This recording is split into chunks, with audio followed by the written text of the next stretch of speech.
ধীরেনবাবু চেয়ারে বসে খবরের কাগজ পড়ছে। হঠাৎ শচীন এসে ডাক দেয়। ধীরেনবাবু, বাড়িতে আছেন নাকি? কি হয়েছে বল সচিন। আপনার সাহায্যের দরকার আমাদের। আজও একজন বিনা চিকিৎসার অভাবে মারা গেছে। আপনি কিছু একটা করুন। দেখছি আমি, তুমি এখন যাও। ঠিক আছে। এই বলে সচিন চলে যায়। ধীরেন ঘরে গিয়ে ভাবতে থাকে কি করা যায়। বিকেলবেলা ধীরেন যায় চেয়ারম্যানের কাছে। চেয়ারম্যান বাবু বাড়িতে আছেন নাকি? আরে ধীরেন বাবু যে, আসুন আসুন, ভেতরে আসুন। বলুন, এবার আমার বাড়িতে কি মনে করে? আপনার ব্যবসার কি অবস্থা? এখন আপনার কথা তো সবার মুখে মুখে। আপনার সাথে কিছু কথা ছিল। বলুন। আমাদের গ্রামে একটি হাসপাতাল তৈরি করতে হবে। প্রতিদিন কেউ না কেউ বিনা চিকিৎসায় মারা যাচ্ছে। আমাদের আশেপাশের গ্রামে কোনো ডাক্তার নেই। কেউ অসুস্থ হলে তাকে শহরে নিয়ে যেতে যেতে মারা যায়। শহরের ডাক্তার অনেক বেশি ফি নেয়। গ্রামে যারা প্রভাবশালী তারাই শুধু শহরে যেতে পারে। হ্যাঁ, আমিও কিছুদিন ধরে দেখছি। গ্রামের অসহায় মানুষের জন্য হাসপাতাল খুব দরকার। আমি দেখছি কি করা যায়। তাহলে এখন আমি আসি। পরের দিন সকালে চেয়ারম্যান ধীরেনকে ডেকে পাঠায়। ধীরেন চেয়ারম্যানের বাড়িতে আসে। আমাকে ডেকেছেন? হ্যাঁ, বসে এখানে। তুমি সরকারি প্রকল্পে বাড়িঘর তৈরির অফিসে আমাদের গ্রামের হাসপাতাল তৈরির জন্য আবেদন করেন। ঠিক আছে, আমি গ্রামের মানুষের জন্য সবকিছুই করব।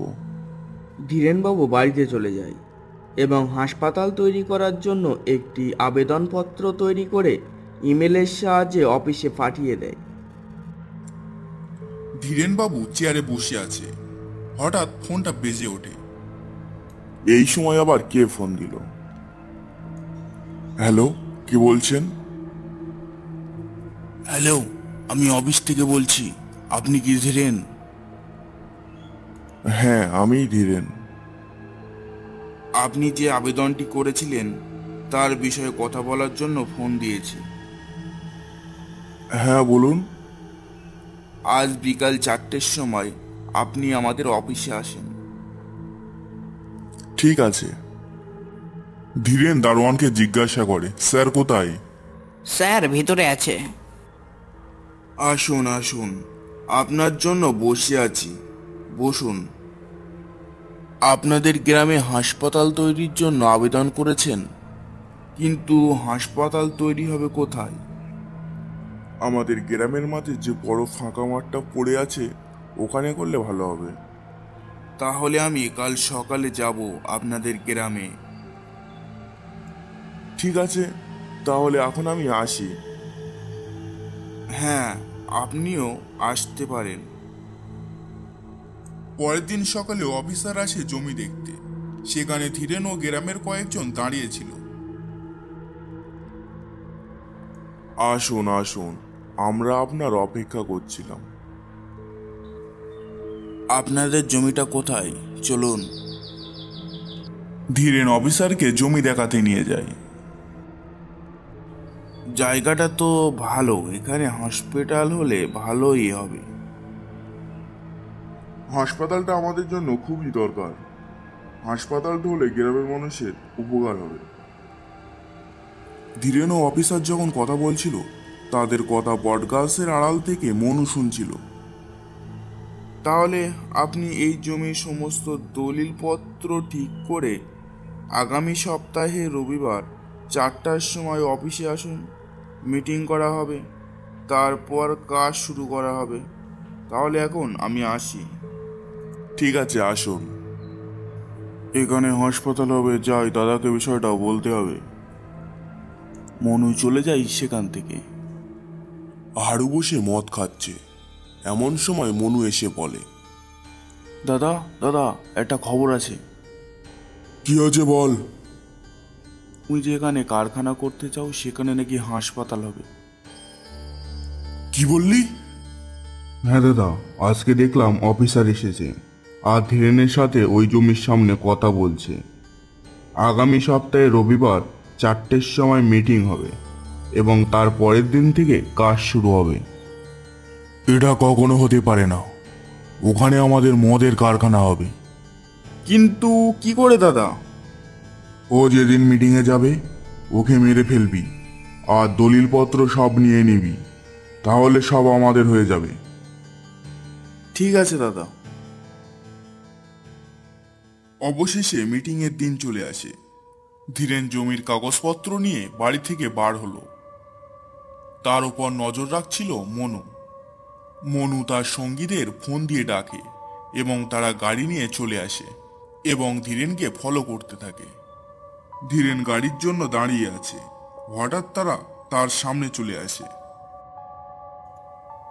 কারা তোমরা? আমার সামনে থেকে সরো। সরে যাব? আমাদের দলিলপত্র দিয়ে দে, আর বল অফিসে মিটিংয়ে যাবি না। না, এই দলিল আমি তোমাকে দেব না। তোমাদের নিশ্চয়ই হারু পাঠিয়েছে, তাই না? এটা আমার শেষ ইচ্ছা যে এই গ্রামের মানুষের জন্য হাসপাতাল তৈরি করব। তোমাদের দলিল দেব না আমি। আমার পথ ছাড়ো, দেরি হয়ে যাচ্ছে। এই দাঁড়িয়ে দেখছিস কি? কেড়ে নে দলিল। মনুর সাথে থাকা লোকটি ধীরেনের থেকে দলিলটি কেড়ে নেয়। না, তোমরা নিও না, আমাকে দিয়ে দাও। সরে যায় এখান থেকে। না, আমি যাব না। দলিলগুলো আমাকে ফেরত দাও। যাবি না? দাঁড়া তাহলে। মনু ধীরেনের পেটে ছুরি ঢুকিয়ে দেয়, আর ধীরেন পেটে হাত দিয়ে মাটিতে লটিয়ে পড়ে আর বলতে থাকে, তোমরা আমার শেষ ইচ্ছাটাকে পূরণ করতে দিলে না। আমার শেষ ইচ্ছা পূরণ করার জন্য আমি ফিরে আসব। হাড়ু চেয়ারে বসে আছে এমন সময় মনু আসে। এই নাও দাদা তোমার দলিল। আর ধীরেন বাবুকে শেষ করে দিয়েছি। দেখি এবার হাসপাতাল কি করে হয়। ওখানে আমার মদের কারখানা হবে। আমি কাল সকালে অফিসে যাব। চল, আজকে বাইরে খেতে নিয়ে যাব তোদের। সত্যি দাদা, নিয়ে যাবে? হ্যাঁ হ্যাঁ, যাব। এত বড় একটা কাজ করলি তোদের তো নিয়ে যেতে হবে। সকালবেলা হারু যায় অফিসে। অফিসার চেয়ারে বসে আছে। আরে অফিসার বাবু, আপনার সাথে কথা আছে। কে আপনি? আপনাকে তো চিনতে পারলাম না। আমাকে আপনি চিনবেন না, বসে কথা বলি। হ্যাঁ, বসুন। হ্যাঁ, এবার বলুন। আমাদের গ্রামে যে হাসপাতালটা তৈরি করার কথা ছিল, আপনি তার পরিবর্তে ওখানে একটা কারখানা তৈরি করবেন কেন? গ্রামের মানুষের জন্য তো হাসপাতাল তৈরি করা খুবই জরুরি। যা বললাম তাই করুন, আর এই টাকাগুলো রাখুন। এত টাকা সব আমার? হ্যাঁ, এই সব আপনার। ঠিক আছে, সব হয়ে যাবে। তাহলে আমি আসি। কয়েকদিন পর ওখানে মদের কারখানা তৈরি হয়ে যায়। কারখানায় অদ্ভুত ঘটনা ঘটতে থাকে। কোনোদিন দেখা যায় মদের বোতল ভাঙা, কোনোদিন কারো হাত কেটে গেছে। একের পর এক কিছু না কিছু অদ্ভুত ঘটনা ঘটতে থাকে। দাদা, কারখানাতে অদ্ভুত ঘটনা ঘটছে। কাল কারখানাতে চলো, দেখতে পাবে। ঠিক আছে। পরের দিন রাতের বেলা হারু, অফিসার ও মনু কারখানাতে বসেছিল। কি ব্যাপার হারু, তোমার কি খবর? ভালো না, এখানে অনেক অদ্ভুত ঘটনা ঘটে চলেছে, আর ব্যবসা ভালো যাচ্ছে না। হঠাৎ চারিদিকে অন্ধকার হয়ে যায়, লাইট জ্বলতে নিভতে শুরু করে। এসব কি হচ্ছে? হঠাৎ অন্ধকারের ভেতর থেকে জোরে জোরে হাসতে থাকে। কে কে কে হাসছে? আমাকে চিনতে পারছো না? আমাকে তো মেরে ফেলেছিলে। আমি বলেছিলাম ফিরে আসবো, ফিরে এসেছি। আমি ধীরেনের আত্মা। কারখানার সব কিছু নষ্ট করে দেব। তোমাদের কাউকে ছাড়বো না। মেরো না আমাদের, ছেড়ে দাও, ছেড়ে দাও। সবাইকে মেরে ফেলবো। মেরো না, তুমি যা বলবে তাই শুনবো। তোমরা যদি এই গ্রামে একটি হাসপাতাল তৈরি করো, তাহলে আমি তোমাদের ছেড়ে দেব। ঠিক আছে, তাই হবে, আমাদের ছেড়ে দাও। ধীরেনের আত্মা চলে যায়, সবকিছু আগের মতো হয়ে যায়। বহুদিন পর তারা গ্রামে একটি হাসপাতাল তৈরি করে। তারপর ধীরেনের আত্মা মুক্তি পায়। গ্রামের মানুষ তারপর থেকে ভালোভাবে চিকিৎসা পায়।